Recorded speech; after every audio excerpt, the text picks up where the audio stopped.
still can't believe this is real. But Nintendo announced in such an mean way. Oh yes, they're upset because they announced a Nintendo Direct, obviously.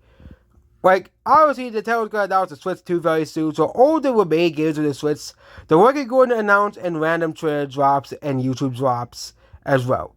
Nintendo's not gonna make these elaborate directs just to announce one game. I really wish people would stop realizing Nintendo doesn't care about these guys' feelings, about feelings on 4chan, okay? Nintendo's gonna announce any game the way they want to announce a game, and if they'll announce it, if they'll come with a new console pretty soon, they're not gonna say, "Oh yes, we're just gonna make a whole direct dedicated to a Wii U port to the Switch, to a game that is mostly the point of this game to please the fans, to make the fans happy.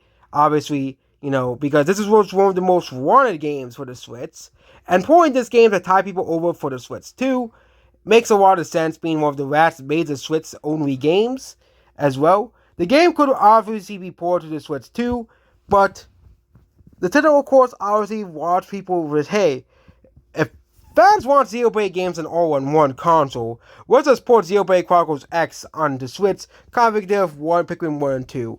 It's clearly fan service for people who like Xenoblade X, kind of like how Pikmin 1 and 2 were ported to the Switch.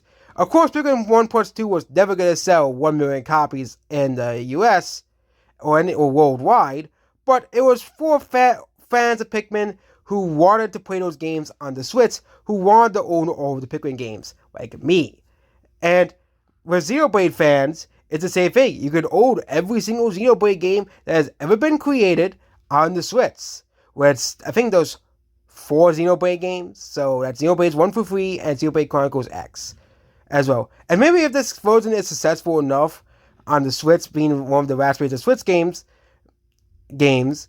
there will probably be another Xenoblade Chronicles X game released. Considering the fact that this is technically a spin-off of Xenoblade, not actually part of the mainline Xenoblade 1 for free, as this really wasn't a Xenoblade 2, because Xenoblade 2 exists on the Switch, and also Xenoblade 3 followed afterwards. But I do want there to be more as I didn't really like this game that much, Xenoblade Chronicles X. Again, I never played a Xenoblade game ever since then afterwards.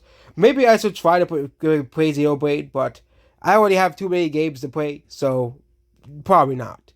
But again, Xenoblade Chronicles X is a very popular game, and I'm not too surprised that Nintendo is porting it to the Switch, because, hey, you get to play all the Xenoblade games on one console. Same thing with Donkey Kong Country, you can play all the Donkey Kong games literally on the Switch, because the point Donkey Kong Country Returns HD, which is the last Donkey Kong Country game to be ported to the Switch.